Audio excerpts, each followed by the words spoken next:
Hello aspirants, welcome to banking Nagari. This is Vaibhav Saini, assistant manager in State Bank of India. आप सभी को already पता लग ही गया होगा कि एसबीआई ने जूनियर एसोसिएट्स की वैकेंसीज़ निकाली हैं, या हम दूसरे वर्ड्स में बोले क्लैरिकल की वैकेंसीज आउट हुई हैं। 14,000 से भी ज़्यादा हैं। तो आप सभी के पास एक बहुत अच्छा गोल्डन चांस है, जो अभी भी नौकरी का वेट कर रहे हैं या अभी कहीं सिलेक्शन नहीं हो पाया है किसी भी कारण की वजह से। तो से कट ऑफ निकाली जाए प्रीलिम्स की। 2 से 3 बात ही बताऊंगा, ज़्यादा टाइम आपका नहीं लूँगा। 2 से 3 बात ये है कि प्रीलिम्स में अगर हम कंटेंट की बात करें कि पजल्स, डीआई, अरिथमेटिक, ये वो सब कुछ, जितना जो सीरियस कैंडिडेट होगा ना उसको ये सब कुछ आता होगा। वो पजल भी सॉल्व कर लेगा, वो डीआई भी सॉल्व कर लेगा, सिम्प्लीफिकेशन, अप्रॉक्सीमेशन, नंबर सीरीज़, उसको सब कुछ आता होगा। बट जिसका क्लियर होगा और जिसका क्लियर नहीं होगा प्रीलिम्स, एक छोटा सा डिफरेंस ये आ जाता है कि अगर वो वही कैंडिडेट जिसका क्लियर हो रहा है वो सेम पज़ल को अगर 2 मिनट में सॉल्व कर रहा है ना, या 2.5 मिनट में सॉल्व कर रहा है, और जिसका सिलेक्शन नहीं हो रहा वो सेम पज़ल को सॉल्व तो कर पा रहा है बट उसको 4 मिनट या 5 मिनट लग रहे हैं। ये सबसे बड़ी दिक्कत आती है प्रीलिम्स में, क्योंकि आपके पास 20 मिनट्स का टाइमर होगा।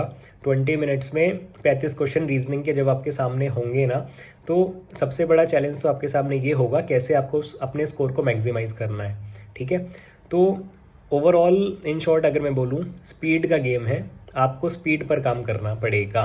ठीक है, उससे फ़र्क नहीं पड़ता कि पज़ल मैं सॉल्व कर लेता हूँ या कर लेती हूँ, कितना फास्ट आप पज़ल को सॉल्व कर पा रहे हैं विद 100% एक्यूरेसी, ये मैटर करता है। यहाँ पे मैंने बोला 100% एक्यूरेसी, क्योंकि पज़ल आपकी सॉल्व हो जाएगी, सिटिंग भी सॉल्व हो जाएगी, बट अगर आपने गलत सॉल्व करी है ना, तो अगर 5 ऑप्शन हैं तो वो मैच ही नहीं करेंगे। 5 क्वेश्चन उस पज़ल्स के होंगे, ऑप्शन ही मैच नहीं करेगा आपके आंसर जो भी क्वेश्चन पूछा होगा।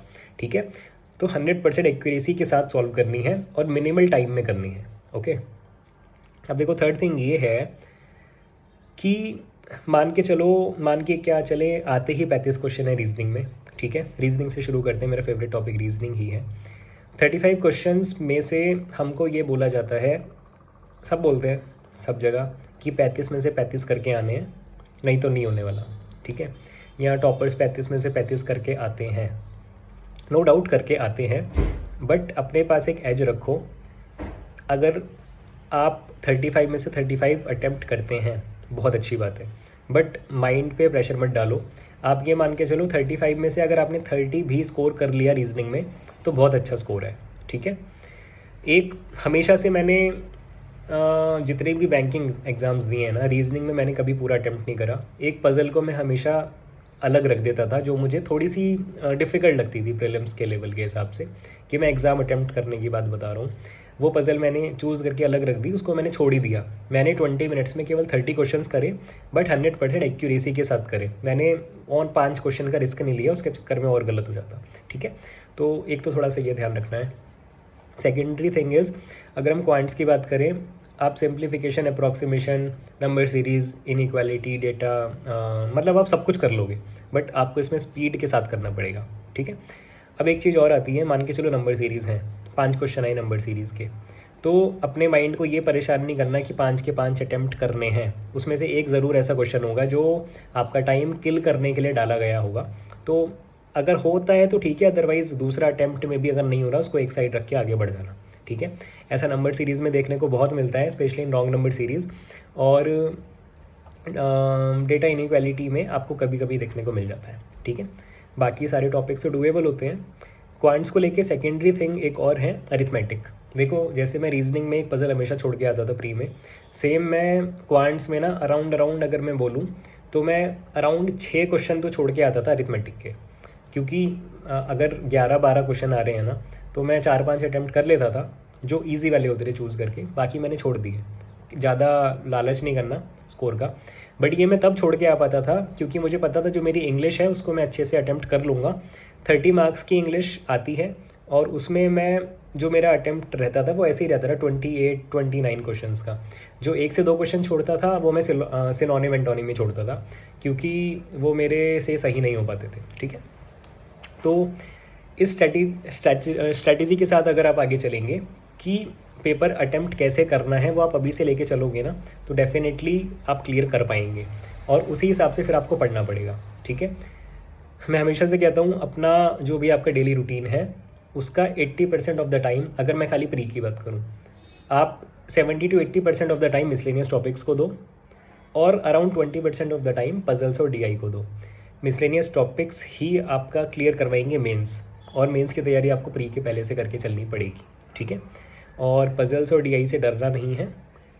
और एक चीज़ और कि अगर कोई ऐसा बच्चा है, कोई ऐसा कैंडिडेट है जो मेंस और प्री दोनों को साथ लेके चल रहा है, तो ये पहली बात तो वो कैंडिडेट होगा जो प्री को लेके कॉन्फिडेंट होगा कि क्लियर हो जाएगा, ठीक है।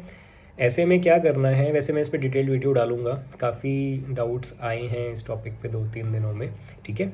करना क्या है, ये उसके लिए जो प्री को लेके कॉन्फिडेंट है और मेंस की तैयारी कर रहा है, बहुत अच्छी बात है, मैंने भी ऐसे ही किया था, ठीक है। तो आपको क्या करना है, जो आपका डेली रूटीन होगा, आपको मेंस ज़्यादा करना है, प्री कम करना है। प्री केवल इसीलिए करना है कि आपकी स्पीड बनी रहे और आप स्पीड टेस्ट दें और आपका प्री निकल जाएगा। अब मेंस करने से फ़ायदा क्या होगा, जो भी मेंस का आप करेंगे ना उसमें ऑटोमेटिकली प्रीलिम्स आपका इंक्लूडेड है, क्योंकि सिलेबस अपना सेम है, कोई डिफरेंट नहीं है प्री मेंस का, बस डिफ़िकल्टी लेवल का फ़र्क है। तो मेंस की तैयारी में प्रीलिम्स आपका ऑलरेडी इंक्लूडेड है, बस प्रीलिम्स के लिए डेली 1 से 2 घंटा इसलिए निकालना है ताकि रियल एग्ज़ाम में स्पीड के साथ आपके साथ धोखा ना हो जाए स्पीड को लेके, ठीक है। बाकी कोई क्वेरीज़ हैं आप कमेंट सेक्शन में डाल सकते हैं। बाकी टेलीग्राम चैनल का लिंक आपको डिस्क्रिप्शन में मिलेगा। काफ़ी टाइम से मैं इनएक्टिव था टेलीग्राम पर भी, एक्चुअली कुछ स्केड्यूल ऐसा चल रहा था ऑफिस का कि मैं नहीं टाइम निकाल पा रहा था, बट अब क्लैरिकल है तो मैं डेफिनेटली वीडियोस डालूंगा और ट्राई करूंगा कि आपकी मैक्सिमम हेल्प हो पाए, ठीक है। जो नया है चैनल सब्सक्राइब कर लेना और लाइक कर देना, शेयर कर देना। Bye bye, good day ahead.